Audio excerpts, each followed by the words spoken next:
On the phone, we have former Illinois coach Lou Henson. How are you doing today, Mr. Henson? I'm doing fine, thank you. Did you hear the news conference today at Illinois with them firing Mr. Weber? Yes, I did. I'm in New Mexico, but I heard the news conference. Any thoughts on it? Well, of course, I feel sorry for any coach who loses his job, and I have a good relationship with Bruce Weber and his staff, and I appreciate what he's done for Illinois, but I also realize that in today's game, it's very important to win. In the last 4 or 5 years, Bruce is, because of different things, he hasn't won as much as the people would like, and of course, that resulted in what happened this morning. What sort of coach should Illinois be looking for to replace him? Well, of course, I think Illinois can attract a top coach because it is a tremendous university. And Mike Thomas, I think, of course, I followed him at Cincinnati, and I followed him at Illinois and what he's been doing there. I really think that Mike Thomas is an outstanding athletic director. He's a professional, and he'll come up with the right guy. And I think we need somebody who can coach nationally. You got to have that. But we need somebody who can recruit the Midwest. I think the state of Illinois, with all of the great players, and the Midwest, I think we should be active and do a good job recruiting. Look at Wisconsin. They recruited the Midwest. Michigan State, for the most part, Ohio State, and Purdue. Other schools in our league, they recruited this area. And I think it's so important to recruit the Midwest. This is where we are, and I think that's where most of our players should come from. What mistakes, if any, do you think that Bruce Weber made as coach of Illinois? Well, I don't know. It's not for me to judge, so I wouldn't get into that. How attractive is the Illinois job if you're already, let's say, a top-tier coach, not somebody who's at a mid-level school? Well, I think, of course, it's hard to attract teams, the teams that are in the upper echelon and they're in a school and they're winning. It's hard to attract those kind because they're already set up in a great school.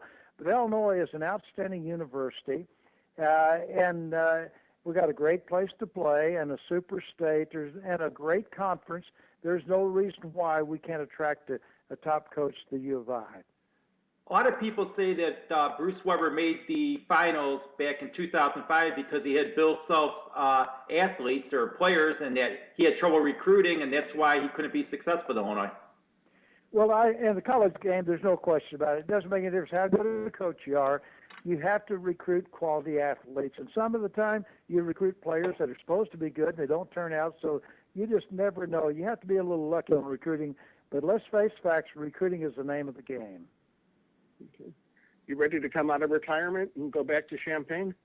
Well, I'll tell you what, I still have my home in Champaign. We spend 6 months up there out of the year, and we follow things, and we like the state of Illinois. We like Champaign, the U of I, so we always follow those programs with a lot of interest. After you resigned, Lon Kruger replaced you, and then Bill Self came on. It seemed like those coaches were using Illinois as a stepping stone to bigger jobs. Kruger with the Atlanta Hawks and Self with Kansas. Do you think that Illinois is a stepping stone, or that should be someone's final choice for a destination? Well, I would think that when a coach comes in, that would be what he would think about it, just staying there. When I retired in 97, we had a good ball club. We were ranked 10th in the country. We beat Duke at Duke. And the first game of the Big Ten, we play against Minnesota, and our Kewan Garris out of Chicago, one of our best players, Torbershow. We had 2 or 3 injuries, so we won 18, 19 ball games. But when I left, we had 4 starters coming back who were sophomores. We had a 6th man who moved up. So Kruger came in and took those 5 players. We lost 1, and he won 22 ball games. And the next year, they tied for the championship. And I had time left on my contract, but at my age, at 64, we were having trouble recruiting. We only signed 1 player the year before, and I told the AD, look, we're going to be good the next 2 years, but after that, I don't think I'll be able to recruit because people use your age against you, particularly in our league. And so then he came in, had a good ball club. Then Self came in. I think that there were pretty good players left for Kruger, pretty good players for Self, and then Self left some good players for Bruce. So there for a while it was going pretty well, and then I think Bruce fell on hard times recruiting, and I think that was a major problem. There are some who will say that the players didn't play hard enough.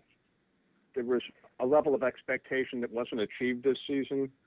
Okay. What can a coach do to get his players to that level that they will? Okay, now I'll be the first to say that they didn't play well, and I think we have some good players, but I think they played hard. I never thought that they, when you get down, you're being beaten 4 or 5 games in a row. It's easy not to play with enthusiasm. Maybe you would if you were winning. But I thought they played hard. I don't know. There's just something, and I don't think it's the coaching, but there's something missing with this ball club because in Myers Leonard we have a potential pro player, and we have some other good ones. But some of the time, players just don't mix well, and I don't know for sure what the problem is. I'm certainly not blaming the coaches. Part of the problem, I think, is that Self, when he was at Southern, recruited players who worked well for him. In his first couple of years in Illinois, he did it, but the pressure kept getting at him after he lost Shire. Why aren't you not getting the top players in Illinois? And then he takes a chance on Jeremy Richardson, who basically had some issues, and took a chance on guys who just didn't seem like they had the mentality to be team players. And I think he changed his whole recruiting style, and I think it hurt him. Well, I don't know exactly what all happened there, but let's just face facts. And I've mentioned this before, there are a lot of great coaches around, but the coaches who have super teams, they recruit. I don't care how good a coach you are. If you don't have the talent, you're not going to win. And if you look at the top 50 coaches or so, you're splitting hairs when you try to say one is better than the other. It still goes back to recruiting, and many times you got to look at people and make sure you recruit people that will fit your system and people that will fit in, because if you get the wrong mixture of players, then it's not going to work for you. Do you have any advice for Bruce Weber? He gets a buyout of about $3.9 million. Tell him to take a little time off, or? Well, okay. I believe Bruce loves coaching, and I think he'll get a job, and he'll probably do a good job wherever he goes. You kind of feel sorry for the assistant coaches because they've got to find. They don't have the buyout, and I feel sorry for them. But Bruce will be comfortable, but I think he'll be more comfortable if he finds a coaching job and he gets back in the game. So how much of your success would you attribute to Jimmy Collins being your assistant coach and recruiting coordinator? Well, Jimmy was a good recruiter. Tony Yates, many of you remember Tony Yates. He was mine for a while, went to Cincinnati as head coach, and I thought they did a good job of recruiting. One thing that I need, when I came to Illinois in 1975, they only won 6 or 7 ball games a year the last 2 years, and we weren't getting good players in Illinois. And I told my staff, back then you could recruit every day. I said, look, we're going to be in 400 high schools in the state, whether they have players or not. And we achieved that. And we continue to do that. We continue to work the state. It's so important to do a good PR job in Illinois. Get to know your coaches because they have a lot to do with where those players go. Not all the time, the parents do, but the coaches do too. I think it's so important to do a good job of PR in your own state. Who would you hire if you were the AD to be the next coach? Now, do you really expect me to answer that question? I have 1 or 2, yes. I have 1 or 2 or 3 top coaches in mind. But I'm not going to share it with you. I might share it with Mike Thomas, but not with you. I know I got a couple names in mind. One of them is Scott Drew at Baylor, because he took that program, which was in a shambles, and has him in the top 10 right now. There's no question about it. And Homer Drew, his dad, I know the family. His 2 sons are outstanding coaches. There's no question. He's one of the outstanding coaches. And I think the world of the family, they're just a super family. What qualities should Illinois be looking for in the coach? Well, it's a lot of different things. First of all, I think compliance is important. You got to have somebody who fits into the university and the state. and of course, some of the things we've talked about, the ability to recruit, and I think recruiting in the area, the Midwest is so important, and I think it's so important to be good at public relations. I've seen coaches who are not, and they usually don't survive. I never was familiar with till last year, Shaka Smart, who worked with Thomas, I think at Cincinnati. What do you know about him? Now, who is this? Shaka Smart. He's the yeah. You know, now I followed his team last year. Of course, that last year is his first year, and he went to the Final Four. This year, he has a good ball club. I'm sure that he's an outstanding coach, and so what I think we need at Illinois, we need to get the best coach possible, and if he's a black coach, that would be great. But the main thing is get a coach who can do the job, and a coach who can recruit all of Chicago, the rest of the state, and the Midwest. That's what we need. But Smart is good, but there are some other good ones also. Reggie Theus is another name that comes to mind.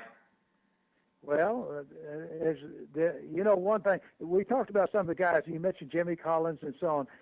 Jimmy was an All-American for me at New Mexico State, and he always had good rapport with the players, and I thought Jimmy did a great job. But on Reggie Theus, well, I know a little bit about him because I followed him when he was at UNLV, and I followed him when he was with the Chicago Bulls, those 6 years, and he coached at Louisville, and I know him a little bit because, I spent time at New Mexico State or in Las Cruces, and he was head coach here for 2 years.